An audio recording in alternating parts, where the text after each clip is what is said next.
사도행전 16장 11절로 15절의 말씀을 봉독해 드리겠습니다. 우리가 드로아에서 배로 떠나 사모드라게로 직행하여 이튿날 네아폴리로 가고 거기서 빌립보에 이르니 이는 마게도냐 지방의 첫 성이요 또 로마의 식민지라. 이 성에서 수일을 유하다가 안식일에 우리가 기도할 곳이 있을까 하여 문 밖 강가에 나가서 거기 앉아서 모인 여자들에게 말하는데 두아디라시에 있는 자세곡감 장사로서 하나님을 섬기는 루디아라는 한 여자가 말을 듣고 있을 때 주께서 그 마음을 열어 바울의 말을 따르게 하신지라. 그와 그 집이 다 세례를 받고 우리에게 청하여 이르되 만일 나를 주 믿는 자로 알거든 내 집에 들어와 유하라 하고 강권하여 머물게 하니라. 아멘. 복된 주님의 날 주의 전에서 예배드리는 여러분 모두에게 또 온라인으로 예배드리는 모든 분에게 주님의 은혜와 건강이 함께 하시길 축원합니다. 그 미국 텍사스주의 휴스턴이라는 동네가 있는데 거기 아주 급성장하는 교회가 하나 있었어요. 그 교회 목사님의 간증을 좀 먼저 소개를 좀 드리려고 그래요. 교회가 막 인원이 정말 막 기하급수적으로 늘어나다 보니까 교회를 이제 새로 짓기에도 그렇고 옮겨야 되는데 옮길 만한 데가 이제 마땅히 없어서 여러 군데를 수소문하다가 어떤 분이 이제 제안을 했는데 그게 너무 좋았던 거예요. 그래서 교인들하고 같이 기도하면서 준비를 했는데 농구 코트 체육관으로 쓰였던 그 체육관을 이제 잘 인수할 수 있는 그런 기회가 이제 왔어요. 농구 체육관을 쓰지 않는 곳을. 그래서 이제 기도를 하면서 준비를 하고 이제 그 여러 가지를 다 이제 재정적인 것부터 준비를 다 이제 마쳤는데 마지막 하나의 관문이 남아있던 거죠.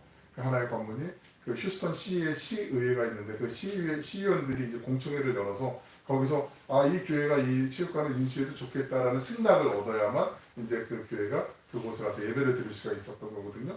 요식행위가 아니라 정말 꼼꼼하게 무슨 청문회 하듯이 왜 거길 가려고 하느냐, 그리고 거기 가서 어떻게 쓸 거냐, 뭐 이런 계획서 같은 것도 내고 그렇게 준비를 해서 이제 하는 거예요.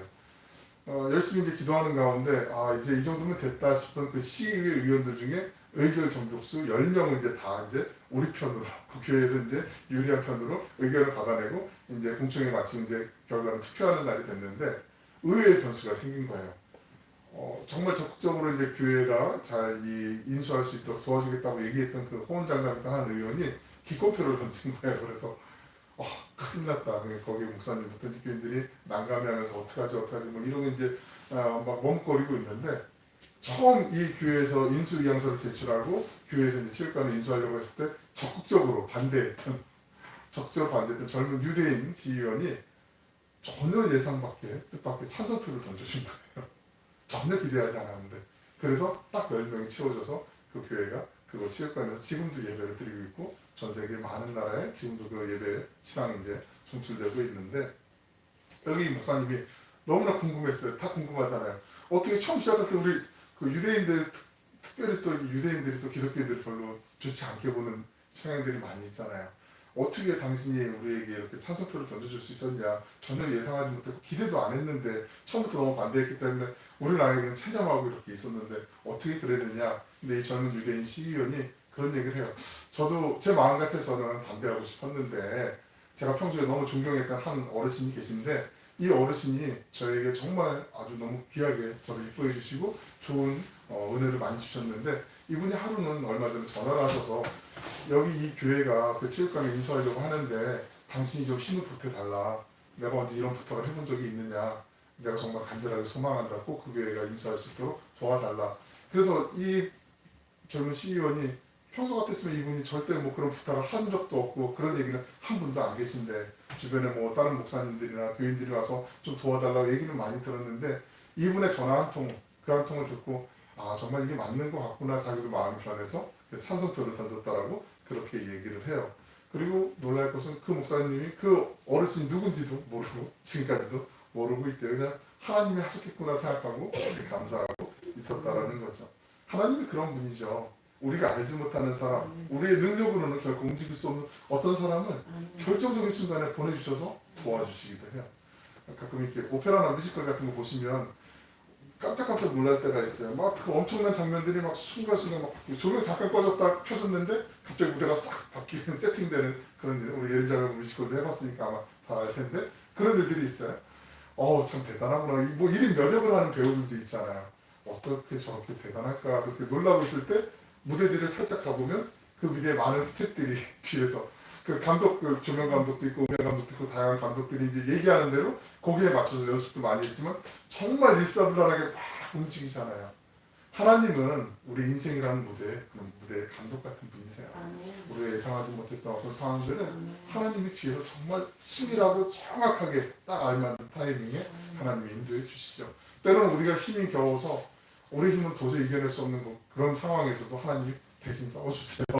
그리고 너무 악한 것도 같은 것도 하나님은 선으로 바꿔주시는 분이잖아요. 이 하나님은 얼마나 좋은지 모르겠어요. 우리가 가는 길 작은 순간 하나하나까지도 하나님이 예비하여 주신 줄로 믿습니다. 우리 지나가는 삶에는 우연이 절대 없잖아요. 우연히 생기는 일은 없어요. 그럴 때로 가슴이 이거 정말 운이 좋았어. 내가 정말 운이 좀 있나 봐. 이렇게 생각하는 것도 다 하나님이 하신 거예요. 어느 하나도 예외가 없습니다. 하나님이 기회의 문을 열어주셨기 때문에 그 기회를 맛보게 된 거죠. 우리가 신앙적인 눈으로 보면 우리 인생 무대 뒤에서 일하시는 하나님을 바라보게 될 줄 믿습니다. 미래가 불확실하죠. 누구도 미래에 대해서 호언장담할 수 있는 사람 없어요. 아무리 장담해도요, 그 사람 불안하면서 장담하는 척 하는 경우들이 있어요. 하지만 우리가 이 하루하루를 살아갈 수 있는 것은 그 미래의 주인이 바로 하나님이시기 때문인 줄로 믿습니다. 우리가 살면서 정말 무엇이 절실하다고 느껴질 때, 필요하다고 생각될 때, 그 정확한 순간에 우리가 어떤 때는 체념할 때, 포기할 때, 그때 하나님이 이렇게 은혜의 손길을 도와주시죠. 구약성경에 잘 아시는 요나라고 하는 선지자 잘 아시잖아요. 요나. 하나님이 그 큰 성 니느웨로 가서 그 사람 회개에 그러면 큰일 나 돌이켜야 돼 막 얘기하라고 그러는데 인류 최초의 이방 선교사 요나잖아요. 근데 인류 최초의 이방인을 향한 선교사 요나가 그 니느웨 우리 민족을 힘들게 했던 그 나쁜 녀석들 한번 혼나보라지 이런 마음으로 이제 다시스로 이제 도망가요. 전혀 반대쪽으로 가잖아요. 요빠라는 그 항구에 가가지고 때마침 기가 막히게 또 그럴 때 다시스로 가는 배가 준비되어 있잖아요. 그 배를 타고 이제 머나먼 바다를 항해를 하는데 풍랑이 일죠. 갑자기 잠자던 거예요. 풍랑이니까 그 선원들이 막 웅성웅성대면서 이게 어떻게 된 거야? 무슨 일이야? 배가 막 파손할 지경이 되니까 요나가 이제 자기가 고백을 하죠. 사실은 내가 하나님의 말씀을 어기고 이렇게 왔는데 이게 내 때문인 것 같아. 그러면서 정말 요나가 뽑혔잖아요. 그리고 바다 그 깊은 바다 한가운데 요나가 이제 날 던지세요. 그래서 들어갔단 말이에요. 근데 큰 물고기가 요나를 삼키고 그 뱃속에서 사흘 동안 있었죠. 그 사흘 동안 요나가 생각해보니까 기도도 나오겠지만 참 어처구니가 리가 없잖아요. 선지자인데 하나님의 말씀을 거부하고 완전히 청개구리처럼 딴 길로 갔는데 그래서 회개하는 가운데 요나는 물고기 그 바다 한가운데 물고기 뱃속에 탁 들어가서 있었는데 하나님은 그 환란의 한복판, 고난의 한복판, 도저히 빠져나올 수 없는 그 물 한복판에서 그 물고기를 요나가 기도하는 동안, 회개하는 동안 서서히 움직여 주셨잖아요. 그리고 해안가에 그 육지가 있는 마른 땅이 있는 곳으로 그 물고기를 옮겨 주셨어요. 그래서 기도하고 난 사흘 이후에 물고기가 퇴하고 뱉었는데 요나가 해안가에 육지로 이제 떨어지게 되시요. 기도할 때 우리는 왜 이렇게 안 바뀔까? 왜 이렇게 응답이 더딜까라고 때로는 막 답답할 때가 있는데 우리가 정말 물고기 뱃속에 갇혀 있는 것처럼 답답해 보일 때가 있는데 그때 하나님이 기도하는 순간순간마다 이동해 주시는 거죠. 움직여 주시는 거죠. 우리는 잘 몰라요. 이게 어디까지 왔는지 이게 어느쯤인지 가늠할 수 없는데 하나님께서는 지금도 쉬지 않고 역사를 주관하고 계시는 하나님이시지 않습니까? 하나님이 그 기도하는 가운데 그 시간 동안에 우리의 믿음을 키워가세요. 녹록지 않은 삶의 현장과 그리고 이 코로나 팬데믹의 긴 광야 같은 시간을 통해서 우리의 믿음의 지경을 지금 하나님이 넓혀가고 계시는 거예요. 지금 우리가 할 수 있는 가장 강력한 것은 기도잖아요. 기도하면서 우리 속사람도 좀 단단해지고 하나님께 쓰임받고 은총을 받을 만한 그 그릇으로 하나님 준비시키는 거죠. 만약 그 믿음의 그릇이 준비 안 된 사람에게 그 복이 주어지면 복을 받으면 이게 복이 아닐 때가 많이 있잖아요. 우리 다 알고 있어요. 분란이 되거나 심지어 화가 되는 경우가 있어요. 예를 들어서 준비가 안 된 사람에게 돈이 생기면 그 돈 때문에 그 사람 망해요. 반드시 망하게 되어 있어요. 신앙적인 어떤 내공이 쌓이지 않는 사람, 그런 사람이 어떤 자리에 올라가게 되면 그 교만함 때문에 그 사람 완전히 망하게 되어 있습니다. 우리 정치인들 보면 많이 보는데 정치인들만 그런 게 아니죠. 모든 상황이 다 그렇잖아요. 그래서 하나님께서 우리의 복된 미래를 예비하시면서 한편으로 우리 각자를 준비시키고 계시잖아요.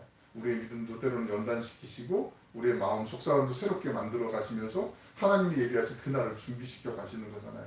그러므로 우리 인생에 물고기 뱃속에 갇힌 그 상황처럼 때로 답답하고 힘들다고 여겨질 때 내 앞에 있는 장애물이 치워지지 않는다고 생각할 때 정말 기가 막힌다고 생각할 때 그때 더욱 우리가 겸손하게 무릎으로 주님 앞에 나아가야 되고 인내하면 하나님이 반드시 당신의 정확한 때에 우리에게 하나님 물고기 뱃속에서 요나를 토해내셨던 것처럼 응답해 주시는 줄로 믿습니다.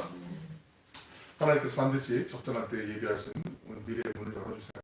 사도 바울의 경우도요, 믿음이 없었던 사람이 아니었어요. 근데 전도여행을 하면서 시야가 좁았다는 것을 이제 깨닫게 되었어요. 다마색 도상에서 다마스커스로 가는 그 길에서 예수님을 만나게 되고 체험하고 나니까 그 이전까지는 사도 바울의 관심은 오직 유대인들이었거든요. 우리 동족, 이 동족들이 하나님만 믿는 거, 예수 그 이단아 아니야, 그 못된 녀석 막 이러면서 막 잡으려고 했던 사람이었는데 그 예수님 만나고 나니까 이제 이방에 대한 눈이 이제 펼쳐지게 되고 마음에 하나님의 그 뜻이 무엇인지를 품게 되었다는 거죠. 그리고 이방의 선교를 위해서 1차 선교여행 갔는데 1차 선교여행 때까지만 해도 자기 주변에 그 익숙한 이스라엘 땅과 그 주변에 있는 지역, 자기의 출신이었던 길리기아 다소 지역이나 남갈라디아 지역, 그 루스드라, 더베, 뭐 이고니온 같은 이런 지역만 이제 생각을 하고 있었는데, 근데 점점 2차 선교여행을 하면서 기도하는 중에 지난 시간에 우리가 봤던 신앙의 아들이었던 디모데도 이제 만나게 되고, 그리고 소아시아를 넘어 이제 마게도냐와 그리스, 유럽을 향해서 하나님의 마음을 보고 품고 이제 나아가게 되는 거죠. 하나님께서 오늘도 기도하는 우리를 통해서 우리의 마음에 그 신앙의 영적인 시야를 넓혀가시는 줄로 믿습니다. 오늘 본문 앞에 보시면 사도 바울이 잘 아시는 것처럼 기도하는 중에 그 환상 가운데 마게도냐 사람이 이리 건너와서 우리를 좀 도와달라는 장면을 보게 되잖아요. 하나님께서 보여주신 그 기도 응답, 그 환상을 본 바울이 자기 앞에 있는 그 바다를 이제 건너가기로 해요. 본문 사도행전 16장 11절 우리 같이 한번 읽어보시겠습니다. 시작. 우리가 드로아에서 배로 떠나 사모드라게로 직행하여 이튿날 네아폴리로 가고, 사모드라게는 드로아에서 출항해서 빌립보로 들어가는 항구인 그 네아폴리 사이에 있는 섬이거든요. 우리 지도 한번 볼까요? 중간에 이제 그 황색으로 되어 있는 그 중간 아시아라고 써 있는 왼쪽에 무시아할 때 보면은 드로아라고 하는 한 도시가 작은 도시가 있고, 거기서 이제 파살토 바이공으로 올라가면 위쪽에 네아폴리라고 하는 데가 있고, 그 밑에 사모드라게라는 작은 성이 하나 있잖아요. 저 네아폴리까지가 배로 한 250km 정도 되거든요. 약 250km? 250km 정도는 내가 마라톤으로 갈 수 있지, 뭐 이런 눈빛으로 보시는 것 같은데, 저게 배로 저 정도면은 바람이 막 동반돼주고 이러면 한 사흘, 나흘 정도 걸리고요. 바람이 없으면 닷새, 엿새도 걸리는 그런 거리라고 해요. 그 당시는. 그러니까 지금 영어 속에 보면은 그냥 한 걸음에, 한 달음에 직행했다라는 표현을 쓰는데, 그러니까 정말 순풍에 돛단 배, 똑같은 그런 상황이죠. 지금 바람도 잘 맞아줬고, 그래서 한 달음에 그냥 쭉 저기까지 사무드라기까지 전까지는 간 거예요. 그 이튿날 이제 빌립보라는 지역으로 이제 넘어가게 되는 거죠. 네아폴리로 이제 넘어가게 되는 거죠. 그러니까 하나님이 열어주시는 문은요, 때로는 우리가 상상할 수 못하게 순조롭게 이렇게 가는 길이 있어요. 처음 가보는 길인데 하나님께서 함께 하시는 길이니까 그곳에 하나님의 인도하심과 하나님이 함께 해주시는 것을 체험할 수 있는 거죠. 16장 12절을 한번 다시 보실까요? 한 장 넘겨서 한번 볼까요? 거기서 빌립보에 이른 이는 마게도냐 지방의 첫 성이요 또 로마의 식민지라 이 성에서 수위를 유하다가, 빌립보는 유럽으로 통하는 마게도냐의 4개의 관문 같은 도시가 있는데 그중에 첫 번째는 뭐 크고 이게 아니라 첫 번째 그냥 처음 맞이하는 그 관문이었어요. 빌립보는 동서를 가로질러 서 있는 언덕에 있는 천연 요새와 같은 도시예요. 로마가 자랑하는 아주 중요한 식민지 가운데 하나였습니다. 특별히 로마 제국을 연결하는 그 아주 큰 도로, 오늘날로 얘기하면 고속도로 같은 그런 도로가 자리하고 있는 도시였기 때문에 물류가 지나가는데 아주 활발한 요충지기도 했었어요. 이곳에 이제 사통팔달 도로가 발달된 곳에서 복음을 영접받으면 그 사람들이 그 기쁜 소식을 안고 로마 전역으로 흩어져 갈 수 있는 아주 중요한 교두보와 같은 지리적인 요충지였죠. 그러니까 하나님의 선교 방법은 정말 탁월하신 것 같아요. 우리는 막 마음에 딱 와두면 거기 딱 간다고 생각하는데, 하나님은 정말 그 몇 수 이상, 물론 하나님이시니까 그러겠지만 그곳에 또 바울을 또 보내주셨어요. 그런데 문제는 빌립보에 사도 바울이 아는 사람이 한 명도 없었어요.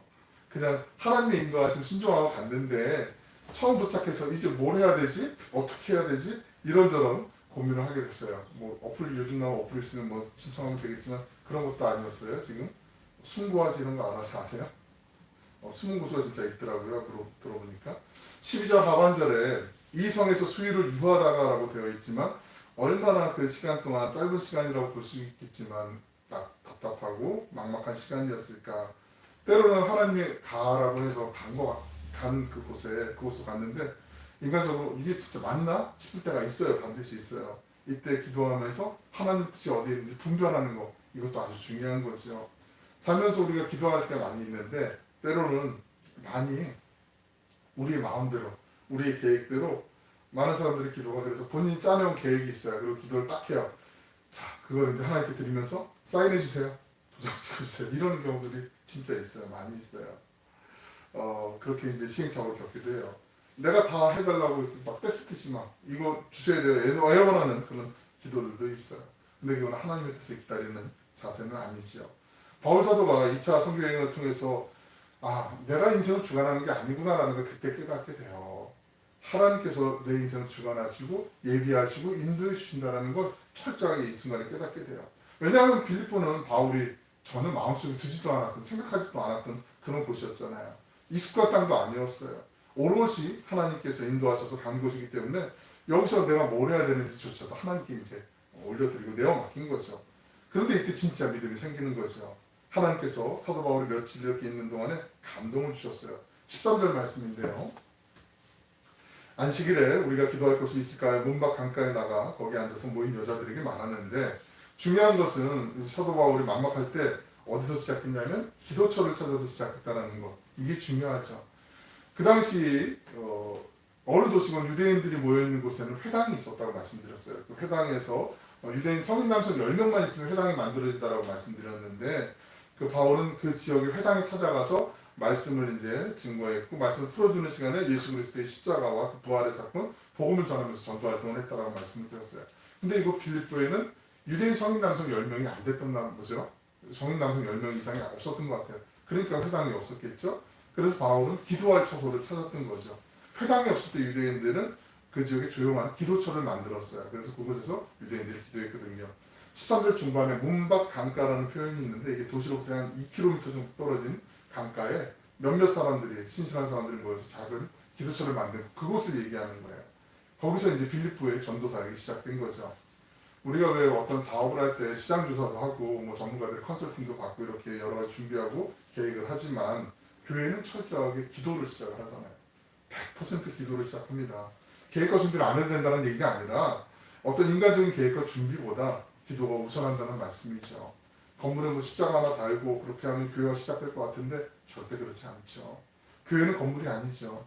기도하면서 자연스럽게 세워지는 게 교회죠.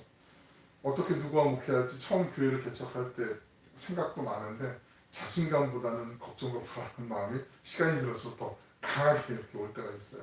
그러나 무단 인간적인 그 생각을 딱 끄고 기도하는 가운데 하나님을 보면 그 모든 문제보다 크신, 상황보다 크신 하나님을 우리 믿음의 눈으로 보게 하여 주시는 거죠. 현실은 많이 부족해 보여요. 그건 사실이에요. 하지만 하나님의 비전을 보면 기대할 수 있고 기뻐할 수가 있죠. 그 아름다운 역사가 우리 교회의 간증이 되길 축원합니다. 바울이 기도하는 중에 하나님께서 예비해 주신 아주 기가 막힌 만남이 있었죠. 함께 우리 14절 말씀 한번 읽어보실까요? 시작. 두아디라시에 있는 자세국감 장사로서 하나님을 섬기는 루디아라는 한 여자가 말을 듣고 있을 때 주께서 그 마음을 열어 바울의 말을 따르게 하심시라. 이 당시에는 남존여비의 사상이 상당히 강했던 시대였어요. 그러니까 여인들의 인권이라는 건 뭐 종 노예보다 약간 위, 그러니까 아주 바닥을 치던 그런 시절이었다는 거 참고하시면 좋겠어요. 그런데 바울이 기도처에 가보니까 남자들이 아닌 여인들만 이렇게 있었어요. 의도하진 않았지만 기도하는 여인들과 대화를 하기 시작하죠. 오늘날은 뭐 이상할 게 전혀 없는데 이때 당시에는 유대인들이 다른 이방인 여인들과 만나서 얘기를 나눈다는 것 자체도 그 사마리아 여인, 요한복음 4장에 보면 사마리아 여인과 예수님 만남 기억하시죠? 슈가라는 성에 있는 사마리아 여인이 야곱의 우물에서 물을 기르려고 하는데 어떻게 유대인이 저에게 말을 보니까 이렇게 깜짝 놀란 것처럼 유대인들에게는 그런 생각들이 다 지배적으로 깔려 있었거든요. 그때 이제 바울이 어쩔 수 없이 사람이 없으니까 기도처니까 가서 이제 여인들하고 이제 말을 나누게 되는 거죠. 그러면서 예상하지 못했던 의외의 이 사람들을 통해서 여인들을 통해서 교회가 이제 시작을 됐죠. 때로는 하나님께서 우리에게 말씀하실 때 다른 선택의 여지가 없을 때가 있어요. 나는 이런 초이스를 좀 가졌으면 좋겠는데 아니야, 그냥 이거 하나야 라고 그냥 딱 하나만 하나님이 얘기해 주시는 때가 있어요. 바울이 지금 바로 그런 순간이죠. 그래서 사람들이 없었기 때문에 신분에 상관없이 여인들과 함께 빌립보 교회를 시작을 하게 된 거죠. 참 성경에 보면 예수 그리스도 부활의 증인도 여인들이었잖아요. 첫 증인들도 여인들이었잖아요. 유럽 성경의 첫 관문이 빌립보 교회도 여인들하고 같이 시작을 하세요. 성경의 대부분의 주인공 같은 역할들이 여인들이 꽤 많아요. 그 염색업과 그 옷감으로 유명한 도시, 그 두아디라라고 하는 그 도시에서 독보적인 인물이 루디아였습니다. 그 옷감과 그 염색업으로 유명했던 도시 그 두아디라에서 자색옷감, 자색이 보라색이잖아요, 퍼플. 그 장사를 하는 사람이라는 것은 우리가 흔히 그냥 옷가게 했나 보다 이 정도로 생각할 수 있는데 그게 아니고요. 자색옷감은 로마의 왕족, 황제들, 그 왕가나 아니면 귀족들이 입는 옷감이었어요. 색깔의 구별이 있었잖아요. 요즘으로 바꿔보면 우리가 소위 명품이라고 말하는 그런 고급 패션 브랜드라고 생각하시면 돼요. 그러니까 루디아는 그 영향력 있는 여성 패션 사업가라고 보시면 돼요. 두아디라시에서 성공한 CEO였고 그 아까 말씀드린 것처럼 빌립보는 문물이 잘 통하는 사통발달의 도로의 교통 요충지였기 때문에 웅왕성한 그런 무역업을 했었던 그런 여성 사업가라고 볼 수가 있죠. 루디아가 하나님을 섬기는 그 사람이었다라는 것은 하나님께서 준비하신 사람이었다라는 것이죠. 마치 사도행전 10장에 보시면 우리가 잘 알고 있는 하나님께서 하나님을 경외했던 사람 이방인 고넬료, 백부장 고넬료를 우리가 기억하잖아요. 고넬료가 이제 베드로를 이제 만나게 되는 장면을 사도행전 10장에서 우리가 나누었는데 루디아는 마치 그 고넬료처럼 하나님을 경외하고 하나님을 섬기는 그런 여인이 바로 루디아였던 거죠. 그 루디아를 이제 하나님이 그 빌립보에서 만날 수 있도록 사도 바울이 만날 수 있도록 예비해 주신 거죠. 그래서 루디아 안에는 그 영적인 신앙의 목마름이 있었어요. 그 신앙의 목마름을 사도 바울이 복음을 전해서 채워준 거죠. 그러니까 루디아가 세례를 받고 예수님을 구주로 영접하게 됐어요. 우리가 전도를 하다 보면 요즘 뭐 이제 코로나 상황이 거의 이제 엔데믹으로 바뀌면서 이제 전도에 대한 희망도 갖지만 아직까지는 또 그에 대한 편견이랄까 좀 이렇게 그 핑계로 좀 거부감 같은 것들이 이제 다가오고 갈 수가 없는 상황이 아직까지는 있지만 그럼에도 불구하고 전도를 하다 보면 복음을 기다리는 정말 하나님께서 예비하신 것 같은 정말 이분을 준비시키셨구나 싶을 만한 그런 분들을 만날 때가 있어요. 정말 이분은 하나님이 어떻게 기가 막히게 이런 분을 만나겠지 이러면서 말도 통하고 전도하다 보면 여름에 거의 9 이상은 좀 많이 좀 이렇게 거칠게 말하는 분도 있고 한 이런 분들도 있고 되게 막 싸늘할 때가 많이 있잖아요. 근데 그럴 때 교회도 안 다니는 분인데 상당한 뭐 때로는 친절하게 때로는 또 복음에 갈급했던 마음 저 어렸을 때 옛날에 교회 몇 번 나가봤는데 그러면서 그 지금 상황과 함께 또 기도하면 또 그 속에서 또 하나님을 만나주시고 하나님께서도 만져주시는 그 마음의 그 위로함을 또 같이 누리고 또 어떤 때는 뭐 눈물 흘리는 경우도 우리가 경험하게 되잖아요. 그런 분들이 반드시 있는데 마치 루디아가 그런 상황이었다라는 거죠. 어쩌면 이때 당시 여성의 권리나 이런 뭐 어떤 지위가 상당히 낮았던 상황에 이분이 귀족 출신이라는 그 주석도 있긴 있는데 뭐 그거는 이제 정확하게 성경에 나와 있지 않지만 모르겠지만 그럼에도 불구하고 여성에 대한 편견이 많았던 시절에 자세곡감 장사로서 성공한 루디아 그 많은 살아가면서 얼마나 힘든 순간들이 많았겠어요. 가만히 막 호락호락하게 사람들이 내버려 두지 않고 정말 못된 짓 하는 사람들 많은 그 세상에서 루디아가 초절하게 살아왔을 거 아니에요. 그런데 그 속에서 루디아를 통해서 하나님이 그 바울을 만나게 하시고 그 하나님께서 바울의 그 복음을 듣고 루디아가 이제 세례를 받을 수 있도록 인도해 주시죠. 루디아가 변하면서 그의 집이 변하게 돼요. 본문 15절에 있는 말씀 한번 같이 읽어보실까요? 시작. 그와 그 집이 다 세례를 받고 우리에게 청하여 이르되 만일 나를 주 믿는 자로 알거든 내 집에 들어와 유하라 하고 강권하여 머물게 하니라. 루디아가 자기만 세례를 받은 게 아니라 온 가족이 다 세례받게 하죠. 이 사도행전에 패턴 같은 게 있어요. 잘 보시면은 그 중에 하나가 뭐냐면 개인 구원이 가족 구원으로 확장이 돼요. 늘어나게 되는 거예요. 점점 넓어지게 되어 있어요. 앞서 말씀드린 그 백부장 고넬료의 집안도 마찬가지였고요. 우리가 다음 시간에 살펴볼 또 감옥의 간수 그 집안도 역시 마찬가지로 그 사람이 믿고 온 집안이 다 세례받는 그런 일이 나타나게 되죠. 저는 우리 교회에도 아직 이제 인간기도 때문에 기도하는 분들도 많이 있는데 예수 그리스도의 복음으로 아름답게 우리 가정들이 변화되길 기도합니다. 그리고 아직 구주로 만나지 못한 예수님 만나지 못한 분들이 우리 한 사람 한 사람을 통해서 예수님을 만나고 우리 가정 모두가 그 주님이 우리와 함께 하시는 그 임마누엘의 은총으로 이 땅에서도 하나님의 나라를 맛보고 누리면서 우리 온누리 열방으로 사랑을 흘려보내는 은혜의 통로된 복된 가정 되시길 주님의 이름으로 축원합니다. 아마도 그 루디아의 집이 좀 컸던 것 같아요. 바울과 많은 일행들이 모일 수가 있었어요. 그런데 여러분 잘 아시지만 부자라고 해서 남 쉽게 돕는 거 아니잖아요. 오히려 더 각박한 경우들이 많잖아요. 복음을 듣고 나니까 루디아가 딱 생각나는 게 있었어요. 자신의 집을 하나님을 예배드리는 곳을 이제 바꾸게 되는 거죠. 하나님을 섬기는 공간으로, 하나님의 사람들을 섬기는 공간으로 이렇게 변화시키는 거죠. 이렇게 해서 루디아의 집, 그 가정교회에서 빌립보 교회가 시작이 되었어요. 이 말씀을 드릴까 말까 망설였는데 우리 동해지방에도 잘 아시는 그 천국교회 있잖아요. 천국감리교회. 그 교회 시작도 비슷해요. 이거 되게 비슷해요. 그래서 말씀드리는 거예요. 일제강점기 때 북평에서 이제 장사하셨던 그 권하선 속장님이 계시잖아요. 그 당시 사람들에게 좋지 못한 얘기를 많이 들었던 백수건달처럼 살았던 최인규라는 사람이 있어요. 남자 최인규가 있어요. 근데 이 최인규를 권하선 속장님이 전도를 했어요. 예수님 만나게 했어요. 그러고 나서 성령의 체험을 하고 사람이 완전히 변하게 되죠. 그래서 예수 없이는 못 살아. 예전에는 술 없이 못 살아. 그 최인규였는데 이제는 예수 없이 못 살아. 이렇게 바뀌고 난 다음에 이분이 정말 복음의 뜨거움으로 열심히 살았어요. 그래서 전도도 많이 하고 그래서 나중에 신사참배 거부하고 동방예배 거부하면서 순교를 당했던 순교자 최인규 권사님으로 우리가 잘 알고 있잖아요. 근데 북평까지 이제 예배를 드리러 가는 게 너무 거리가 멀다 하니까 권하선 목사님이 하나님의 기쁜 마음을 주셔서 그 자기의 집과 그 텃밭이나 이제 하나님께 드리고 그곳에 최인규 권사님하고 몇몇 교인들이 모여서 시작한 교회가 바로 천국감리교회예요. 그러니까 어쩌면 루디아의 빌립보 교회하고 좀 스토리가 비슷하죠. 그 권하선 목사님의 증손이 바로 아래 여기 있는 홍해서 성모예요. 이건 별로 그렇게 더 책임감을 갖고 이제 열심히 또 성으로서 또 신앙인으로서 이제 살아가겠지만 하나님이 하시는 일은 우리가 볼 때는 어떻게 그렇게 하실까 그렇게 놀랄 때가 많이 있잖아요.